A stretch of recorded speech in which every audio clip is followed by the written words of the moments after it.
கும்பராசிக்காரர்களே, இந்த வீடியோ உங்களுக்கே தற்செயலா வந்ததுன்னு நினைக்காதீங்க.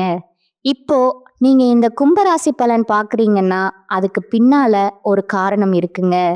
சமீப காலமா மனசுல ஏதோ ஒரு குழப்பம் அல்லது எப்ப நல்ல மாற்றம் வரும்னு ஒரு கேள்வி இருந்தா, அந்த கேள்விக்கான பதில தேடி தான் இப்ப நீங்க இங்க வந்திருக்கீங்கங்க. வணக்கம்ங்க. உங்க வாழ்க்கையில பண விஷயத்துல நிறைய போராட்டங்களை சந்திச்சு, ஏன் எனக்கு மட்டும் இப்படி நடக்குது அப்படின்னு நீங்க என்னைக்காவது யோசிச்சிருக்கீங்களா? இனிமே கவலைப்படாதீங்க. இன்னைக்கு உங்க செல்வத்தை இரட்டிப்பாக்கி உங்க பண பிரச்சனைக்கெல்லாம் ஒரு நிரந்தர தீர்வை கொடுக்க போறேங்க. சில சக்தி வாய்ந்த தெய்வீக ரகசியங்களை நாம பார்க்க போறோம்ங்க. நிச்சயமா இந்த பயணம் உங்க வாழ்க்கைய மாத்த போகுதுங்க. இந்த ஒரு வரிய ஒரு நிமிஷம் கண்ணை மூடி உங்க மனசுக்குள்ள ஆழமா சொல்லி பாருங்க. என் வாழ்க்கையில ஒவ்வொரு பிரச்சனைக்கு பின்னாலேயும் ஒரு வெற்றி இருக்கு. ஆமாங்க, இது வெறும் வார்த்தை இல்லைங்க. இது கும்பராசியில பிறந்த உங்களுக்கான ஒரு பிரபஞ்ச ரகசியம்ங்க. நீங்க சந்திக்கிற ஒவ்வொரு சின்ன சவால் கூட உங்களுக்கு வரப்போற ஒரு மிகப்பெரிய வெற்றிக்கான அறிகுறி தாங்க. சரி, வாங்க இப்ப நாம விஷயத்துக்குள்ள போகலாம். முதல்ல கும்பராசியோட அந்த தனித்துவமான குணத்தை நாம புரிஞ்சுக்கணுங்க. ஏன்னா உங்களை பத்தி நீங்க புரிஞ்சுக்கிறது தான் உங்க வெற்றிக்கான முதல் படிங்க. கும்பம் அப்படிங்கிறது ஒரு சாதாரண ராசி கிடையாதுங்க. அது ஒரு புயலுக்கு அப்புறம் வர அமைதி மாதிரி, ஒரு குழப்பத்துக்கு அப்புறம் வர தெளிவு மாதிரி, ஒரு சோதனைக்கு அப்புறம் கிடைக்கிற சாதனை மாதிரிங்க. இதுக்கு ஒரு சிறந்த உதாரணம் யார் தெரியுமா? உங்க ராசிநாதனான சனி பகவானே தாங்க. அவரு மகரத்துல பல பிரச்சனைகளை சந்திச்சு மனசு உடைஞ்சு போனதுக்கு அப்புறம் கும்பராசிக்கு வந்தப்பதான் அவருக்கு நியாயம் கிடைச்சிச்சுங்க. சனீஸ்வரன் அப்படிங்கிற பட்டமே கிடைச்சதுங்க. அதனால கும்பத்துல பிறந்த நீங்க பிரச்சனைகளை கண்டு பயப்படாம அதை தாண்டி ஜெயிக்கிறதுக்காகவே பிறந்தவங்க. இதை எப்பவும் ஞாபகத்துல வச்சுக்கோங்க. இது உங்க வாழ்க்கையில நீங்க பல தடவை உணர்ந்திருப்பீங்க. ஒரு சின்னதா ஒரு நெகட்டிவான விஷயம் நடந்தா கூட அடுத்த சில மாசத்திலே உங்களுக்கு பெரிய நல்லது நடக்கும் பாருங்க. சும்மா ஒரு வண்டி பஞ்சராகி நீங்க தள்ளிக்கிட்டு போனா கூட பிரபஞ்சம் உங்களுக்கு என்ன சொல்லுதுன்னா, கவலைப்படாத, நாளைக்கு உனக்கு ஒரு அதிர்ஷ்டம் காத்துட்டு இருக்கு அப்படின்னு சொல்லுதுங்க. இதுதாங்க கும்பராசிக்கான ஒரு எழுதப்படாத விதி. சரி, இந்த பிரச்சனைக்கு பிறகு வெற்றி அப்படிங்கிற விதி உங்க பண விஷயத்துல எப்படி வேலை செய்யுதுன்னு இப்ப பார்க்கலாங்களா? உங்க பணம் செலவு சம்பந்தப்பட்ட சில முக்கியமான கிரக ரகசியங்களை நாம புரிஞ்சுக்கிட்டோம்னா, உங்க பண பிரச்சனைக்கான மூல காரணம் என்னன்னு உங்களுக்கே தெரிஞ்சிடுங்க. கும்பராசிக்காரங்களுக்கு இருக்கிற ஒரு பொதுவான கேள்வி இதுதான். வருமானம் வருது, ஆனா அதை விட அதிகமா செலவு போய்கிட்டே இருக்கே, என் கையில பணமே தங்க மாட்டேங்குதே, இதுக்கு என்னதான் காரணம்? சரி, இதுக்கு பின்னாடி இருக்கிற ஆழமான ஜோதிட காரணத்தை நாம பார்ப்போம்ங்க. உங்க ராசியோட அதிபதி, அதாவது உங்க ராசிநாதன் சனி பகவான்ங்க. ஜோதிடத்துல 12வது வீடுங்கிறது விரயஸ்தானம்ங்க. அதாவது செலவுகளை குறிக்கிற இடம்ங்க. இங்க என்ன ஒரு ஆச்சரியம்னா, உங்க ராசிநாதன் சனியே தான் அந்த 12வது வீட்டுக்கும் அதிபதியா இருக்கிறாருங்க. இதனால தாங்க உங்களுக்கு செலவுகள் அப்படிங்கிறது ரொம்ப இயல்பாவே அதிகமா இருக்குங்க. சில சமயம் சம்பந்தமே இல்லாத விஷயத்துக்கு கூட பணம் செலவாகுங்க. இது உங்க தப்பு கிடையாதுங்க. இது உங்க ஜாதகத்தோட அமைப்புங்க. அதனால இதை கட்டுப்படுத்துறது கொஞ்சம் கஷ்டமா தான் இருக்குங்க. இப்போ சொத்துக்கள் சம்பந்தப்பட்ட ஒரு முக்கியமான விஷயத்த பார்ப்போம்ங்க. இந்த ஸ்லைட்ல நீங்க பார்க்குற மாதிரி கும்பராசியில பிறந்த சிலர் அவங்க சொந்த பெயர்ல வீடு, வண்டி மாதிரி சொத்துக்கள் வாங்கும்போது சில சிக்கல்களை சந்திக்கலாமுங்க. ஒன்று, அந்த சொத்து நிலைக்காம போகலாம். இல்லைன்னா அதனால பெரிய இஎம்ஐ கட்டுற மாதிரி நிதிச்சுமைகள் அதிகமாகலாங்க. இதுக்கு என்ன காரணம்னா, சுகத்தையும் சொத்துக்களையும் குறிக்கிற 4வது வீட்டுக்கு 12வது இடத்துல உங்க ராசிநாதன் நீச்சம் அடைகிறாருங்க. நீச்சம்னா ஒரு கிரகம் அதோட பலத்தை இழந்து நிற்கிற நிலைங்க. இதை கேட்டு நீங்க பயப்பட வேண்டாம்ங்க. இதுக்கு எளிய பரிகாரங்கள் இருக்குங்க. ஆனா சொத்து வாங்கும்போது ரொம்ப ரொம்ப கவனமா இருக்க வேண்டியது அவசியம்ங்க. இந்த கிரக அமைப்பு உங்க உறவுகள்ல எப்படி ஒரு ஆச்சரியமான தாக்கத்தை ஏற்படுத்துதுன்னு பாருங்க. இந்த அட்டவணையில நீங்க பார்க்குற மாதிரி ஒரு கும்பராசிக்காரருக்கு அவரோட அப்பா ஒரு மிகப்பெரிய யோகமா, ஒரு பெரிய ஆதரவா இருப்பாருங்க. ஏன்னா அப்பாவை குறிக்கிற 9ஆம் இடத்துல உங்க ராசிநாதன் உச்சம் பெற்றாருங்க. அதாவது முழு பலத்தோட இருக்காருங்க. ஆனா அதே சனி பகவான் மாமனாரை குறிக்கிற 3வது இடத்துல நீச்சம் அடைகிறாருங்க. அதாவது பலவீனமாகிறாருங்க. இதனால மாமனார் கூட ஒரு சரியான புரிதல் இல்லாம போகலாமுங்க. இது அவங்க சேர மாட்டாங்கன்னு அர்த்தம் இல்லைங்க. ரெண்டு பேருக்கும் நடுவுல கருத்து வேறுபாடு வர்றதுக்கு வாய்ப்பு கொஞ்சம் அதிகம்ங்க. இது வரைக்கும் நாம பிரச்சனைகளையும் அதுக்கான காரணங்களையும் பார்த்தோம்ங்க. இனி உங்க நிதி விதியையே மாற்றக்கூடிய செல்வத்தை உங்ககிட்ட ஈர்க்கக்கூடிய ரொம்ப ரொம்ப எளிமையான ஆனால் ரொம்ப சக்தி வாய்ந்த தெய்வீக பரிகாரங்களை பற்றி பார்க்க போகிறோம்ங்க. ஆக இங்கே இருக்கிற முக்கியமான விஷயம் இதுதாங்க. இந்த 3 வழிகளும் உங்கள் வாழ்க்கையில் ஒரு மிகப்பெரிய மாற்றத்தை கொண்டு வர சக்தி படைச்சதுங்க. இது வெறும் பரிகாரம் மட்டும் இல்லைங்க. உங்கள் கர்ம வினைகளையே மாற்றக்கூடிய தெய்வீக செயல்கள்ங்க.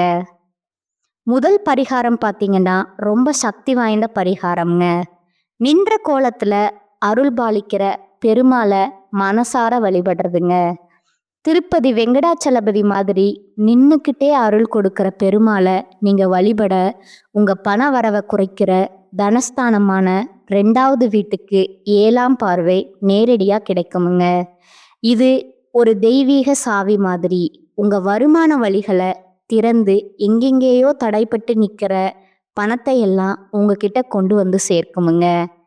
இது ஒரு மிக சக்தி வாய்ந்த வழிபாடுங்க.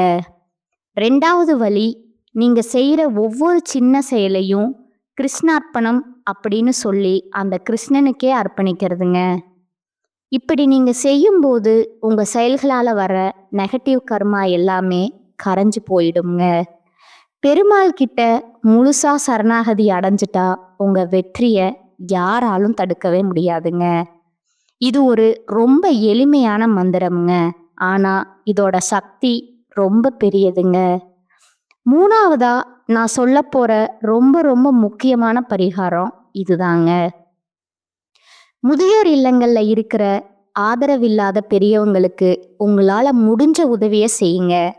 இதுக்கு பின்னாடி இருக்கிற ஆழமான கார்மீக காரணத்தை புரிஞ்சுக்கோங்க. உங்கள் செலவுகளை குறிக்கிற 12வது வீடு மகர ராசிங்க. குடும்ப பிரச்சனைகளுக்கு காரகம் மகரந்தாங்க. அந்த குடும்ப பிரச்சனைகளால தான் நிறைய பேர் முதியோர் இல்லத்துக்கு வராங்க. அதனால் நீங்கள் அங்கே போய் அவங்களுக்கு சாப்பாடு துணிமணின்னு உதவி செய்யும்போது உங்கள் ஜாதகத்தில் இருக்கிற விரயஸ்தானம் சுபமாகுதுங்க. உங்கள் தேவையற்ற செலவு, மருத்துவ செலவு எல்லாமே இது மாதிரி ஒரு நல்ல சுபவிரயமாக மாறி உங்களுக்கு புண்ணியத்தை கொடுக்குமுங்க. உங்கள் பண விரயங்கள் நின்று செல்வம் பெருக ஆரம்பிக்குமுங்க. கடைசியாக கும்பராசி அன்பர்களே, நீங்கள் யாருங்கிற உண்மையை நீங்கள் முதல்ல உணரணுமுங்க. நீங்கள் சாதாரணமானவங்க கிடையாதுங்க. நீங்கள் இறைவனோட பரிபூர்ணமான ஆசிர்வாதத்தை பெற்றவங்க. ஜோதிட சாஸ்திரத்தில் கும்பராசியை ஒரு சாமியார் வீடு இல்லைன்னா ஞானியோட வீடு அப்படின்னு சொல்லுவாங்கங்க. இதுக்கு என்ன அர்த்தம்னா, இது உலக ஆசைகள் எல்லாம் தாண்டி ஆன்மீகத்தில் உயர்ந்த நிலையில் இருக்கிற இறைவனோட நேரடி தொடக்கத்தில் இருக்கிற ஒரு புனிதமான இடமுங்க. அதனால தான் கும்பராசியில பிறந்த உங்களுக்கு இயல்பாகவே உள்ளுணர்வும் தெய்வீக சக்தியும் ரொம்ப அதிகமா இருக்குமுங்க. இப்போ நான் சொல்லப் போற விஷயம் ரொம்ப முக்கியமானதுங்க. கொஞ்சம் கவனமா கேளுங்க. கும்பராசியில பிறந்தவங்களுக்கு அந்த ஆதிசிவனோட பரிபூர்ணமான ஆசீர்வாதம் எப்பவுமே உண்டுங்க. இதனால உங்க வார்த்தைக்கு ஒரு அசாத்தியமான சக்தி இருக்குங்க. நீங்க மனசார ஒருத்தரை வாழ்த்தினா அது அப்படியே பலிக்குங்க. அதே மாதிரி நீங்க மன வருத்தத்துல கண்ணீரோட ஒரு வார்த்தை சொல்லிட்டீங்கன்னா அது சாபமா கூட மாறிடுமுங்க. அதனால உங்க நாவை கட்டுப்படுத்துறது ரொம்ப ரொம்ப அவசியமுங்க. ஏன்னா நீங்க இறைவனோட அனுகிரகத்தை முழுமையா பெற்றவங்க. அதனால என்னைக்கும் உங்க மனசை நீங்களே காயப்படுத்திக்காதீங்க. உங்க மனசு நொந்து நீங்க கண்ணீர் விட்டா அந்த ஒவ்வொரு கண்ணீர் துளியும் உங்களை காயப்படுத்தினவங்களுக்கு மிகப்பெரிய பாதிப்பை உண்டாக்கிடுமுங்க. பிரபஞ்சத்தோட நீதி எப்பவும் உங்க பக்கம்தான் இருக்குமுங்க. அதனால தேவையற்ற கவலைகளை எல்லாம் விட்டுட்டு உங்களுக்குள்ள இருக்கிற அந்த தெய்வீக சக்தியை உணர்ந்து வாழுங்க. என் அன்பான கும்பராசி சொந்தங்களே, ரொம்ப நம்பிக்கையோடு இருங்க. நான் சொன்ன இந்த எளிமையான பரிகாரங்களை முழு நம்பிக்கையோடையும் பக்தியோடையும் செய்யுங்க. நீங்க இத்தனை நாள் பட்ட கஷ்டங்கள் எல்லாம் முடிவுக்கு வர நேரம் வந்தாச்சுங்க. உங்க வெற்றிக்கான நேரம், நீங்க உயர்வதற்கான நேரம் இந்த நொடியில இருந்து தொடங்கிடுச்சுங்க. இந்த பதிவு உங்க இதயத்துல ஒரு நம்பிக்கையையும் உங்க மனசுல ஒரு தெளிவையும் கொடுத்துருக்கும்னு நான் மனசார நம்புறேங்க. இதுல சொல்லப்பட்ட பரிகாரங்களை செஞ்சு உங்க வாழ்க்கையில நீங்க பார்க்க போற அற்புதமான மாற்றங்களை எங்களோட பகிர்ந்துக்கோங்க. உங்களுக்கு இனி வரக்கூடிய மார்ச் 15ஆம் தேதியிலிருந்து பார்த்தீங்கன்னா சனி பகவான் வக்ர நிவர்த்தி அடைகிறாருங்க. அப்படி வக்ர நிவர்த்தி அடையிறதுனால என்ன ஆகும்னு பார்த்தீங்கன்னா, இத்தனை நாட்களா உங்களுக்கு கடந்த காலகட்டங்களில் ஜென்ம சனியா செயல்பட்ட சனி பகவான் தற்பொழுது உங்களுக்கு ப்ளஸ்ஸா மாறி முழுவதுமாகவே பாசிட்டிவான விஷயங்களை மட்டுமே செய்ய போறாருங்க. இதன் மூலமா கடந்த காலகட்டங்களில் நீங்க சனி பகவான் மூலமா எதையெல்லாம் உங்க வாழ்க்கையில இழந்துட்டு கஷ்டப்படுறீங்களோ அது அனைத்தும் திரும்ப பெறக்கூடிய ஒரு காலகட்டமாகவே பார்க்கப்படுதுங்க. அதற்கு அடுத்ததா உங்க ராசியில குரு பகவான் வக்ர நிவர்த்தி அடையிறாருங்க. அதாவது 2ஆம் இடத்துல இருந்து 3ஆம் இடமான லக்னஸ்தானத்தை நோக்கி போறதுனால இத்தனை நாட்களா கிடைக்காம இருந்த ஒட்டுமொத்த குரு பயிற்சி பலனும் தற்பொழுது உங்களுக்கு முழுமையா கிடைக்க போகுதுங்க. இதன் மூலமா பொருளாதாரத்துல ஒரு மிகப்பெரிய ஒரு மாற்றம், ஒரு மிகப்பெரிய ஒரு வளர்ச்சி அப்படிங்கிறது உங்களுக்கு அடுத்த கட்டமா ஏற்பட போகுதுங்க. அதற்கு அடுத்ததா பார்த்தீங்கன்னா சுக்கிர பயிற்சிங்க. சுக்கிர பயிற்சியை பொறுத்த வரைக்கும் இது 12 ராசிகளுக்குமே பொது பலன்களாகவே பார்க்கப்படுதுங்க. இதன் மூலமாகவும் நிச்சயம் உங்களுக்கு கூடுதல் முன்னேற்றம் அப்படிங்கிறது கண்டிப்பா ஏற்பட போகுதுங்க. குறிப்பா இனி வரக்கூடிய நாட்கள்ல ஒரு மிகப்பெரிய ஒரு உச்சத்திற்கு போகக்கூடிய வாய்ப்புகளும் உங்களுக்கு ஏற்படலாமுங்க. அதற்கு அடுத்ததா ராகு கேது பயிற்சிங்க. ஐயோ, ராகு கேது பயிற்சியா? கடந்த காலகட்டங்களில் இந்த ராகு கேது பயிற்சி காலகட்டங்களில் தான் எங்களுக்கு அதிகமாக நாங்கள் கஷ்டமும் இழப்புகளும் அதிகமாகவே சந்திச்சுட்டு இருந்தோம். ஆனால் இப்போ மறுபடியும் வருதா? மறுபடியும் நாங்கள் அடுத்து என்ன இழக்க போகிறோம்னு தெரியலையா அப்படின்னு பயப்படுறவங்களுக்கு தற்பொழுது நடக்கக்கூடிய இந்த ராகு கேது பயிற்சி காலகட்டமானது முழுவதுமாக நெகட்டிவாக இல்லாமல் ப்ளஸ்ஸாக மட்டுமே செயல்பட போகுதுங்க. ஏன்னா இதுக்கு முன்னாடி பார்த்தீங்கன்னா உங்களுக்கு நிறைய உடல் சார்ந்த பிரச்சனைகளால் நிறைய சித்திரவதைகள், ரொம்பவும் மன கஷ்டப்பட்டிருப்பீங்க. ஆனால் தற்பொழுது இந்த உடல் சார்ந்த பிரச்சனைகள் அனைத்தும் முழுவதுமாக நிவர்த்தி பண்ணக்கூடிய ஒரு காலகட்டமாக உங்களுக்கு இந்த ராகு கேது காலகட்டம் அப்படிங்கிறது அமைஞ்சிருக்குதுங்க.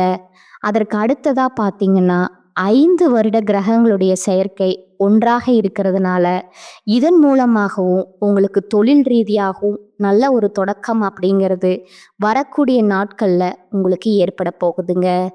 கடந்த காலகட்டங்களில் நல்ல ஒரு வேலைங்கிறது உங்களுக்கு கிடைச்சிருக்காதுங்க.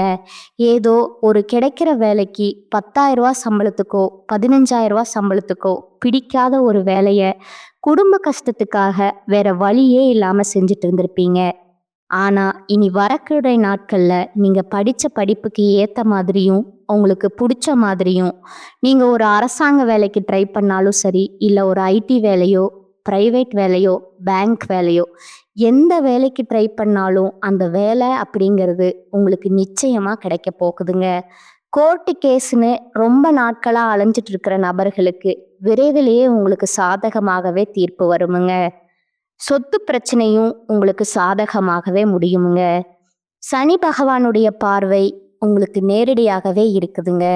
இதன் மூலமா வருமானம் அப்படிங்கிறது பல வழிகளில் வருமுங்க. தொழிலில் லாபம் சற்று அதிகமாகவே கிடைக்குமுங்க. அரசியல்வாதிகளை பொறுத்த வரைக்கும் புதிய பொறுப்புகள் புதிய பதவிகள் எல்லாமே தானாகவே உங்களை வந்து சேருமுங்க. ராகு கேதுவால உங்களுடைய செல்வாக்கு உயருமுங்க. உடல் ஆரோக்கியம் மேம்படுமுங்க. திருமணத்துக்காக ஏங்கிக் கொண்டிருக்கவர்களுக்கு விரைவிலே திருமண வாழ்க்கைக்குள்ள அடியெடுத்து உங்க வாழ்க்கை இனிமையா இருக்க போகுதுங்க.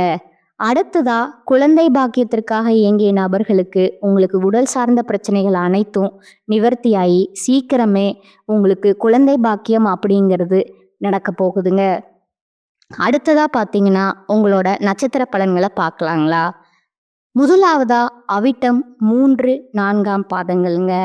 இனி வரக்கூடிய நாட்கள்ல தொழில் வியாபாரம் நன்கு நடக்க தேவையான உதவிகள் கிடைக்குமுங்க. வாடிக்கையாளர் தேவை அறிந்து பொருட்களை அனுப்பி அவர்களின் நன்மதிப்பை பெறுவீர்கள். உத்தியோகத்தில் இருப்பவர்கள் திறமையாக பணிகளை செய்து முடித்து நிர்வாகத்தில் நல்ல பெயர் பெறுவார்கள். குடும்பத்தில் மகிழ்ச்சி பெருகுமுங்க. கணவன் மனைவிக்கிடையே இருந்த பிரச்சனைகள் தீருமுங்க.